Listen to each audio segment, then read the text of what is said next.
கிறிஸ்து இயேசுக்குள்ளான தின தியான அன்பர்களுக்கு புத்தாண்டு வாழ்த்துக்கள். கிறிஸ்து இயேசுக்குள்ளான உங்கள் அனைவருக்கும் சமாதானம் உண்டாவதாக. இன்றைய தியானத்திற்காக எடுத்துக்கொள்ளப்பட்ட வேதவசனம் யோபு 5:10.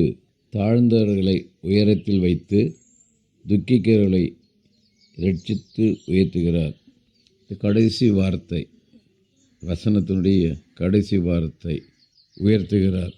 நம்முடைய தேவன் உயர்த்துகிற தேவன். நம்மை உயர்த்தும்படி, மனுக்குலத்தை உயர்த்தும்படிக்கு தன்னை தாழ்த்தி பூமிக்கு வந்தார். ஆகவே நம்முடைய தேவன் உயர்த்துகிற தேவனாயிருக்கிறார். உயர்த்தி நம்மை அழகு பார்க்கிற ஒரே தெய்வம் ஆண்டவராகிய இயேசு கிறிஸ்து மாத்திரம்தான். யோசேப்பை கர்த்தர் உயர்த்தினார். காரணம், அவன் காத்திருந்தான், கர்த்தருடைய வேலைக்கு காத்திருந்தான். அவன் 17 வயதில் சொப்பனம் கண்டான். அந்த சொப்பனம் 30வது வயதில் நிறைவேறினது. அப்போ பாருங்கள், அவன் உயர்த்தப்படுவதற்கு அவன் 13 வருடங்கள் காத்திருந்தான்.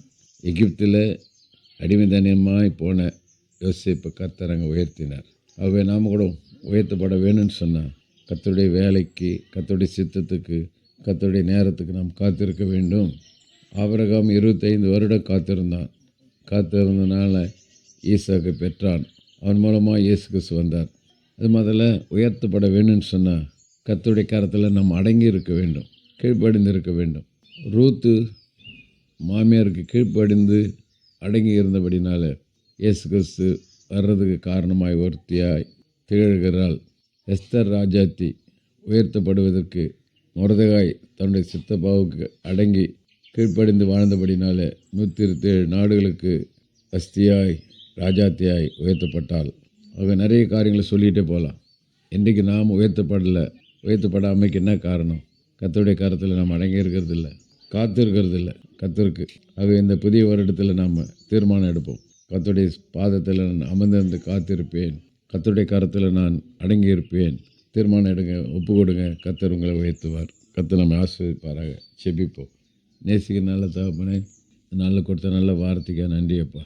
உயர்த்தப்படுவதற்கு நாங்கள் காத்திருக்க வேண்டும். உமக்கு உடைய கரத்தில் நாங்கள் அடங்கியிருக்குன்னு சொல்லி சுருக்கமாக பார்த்தோம்.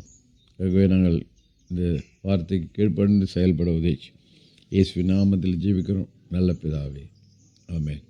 நம்முடைய கர்த்தரும் இரட்சகருமாகிய இயேசு கிறிஸ்துவின் கிருபையிலும் அவரை அறிகிற அறிவிலும் வளருங்கள்.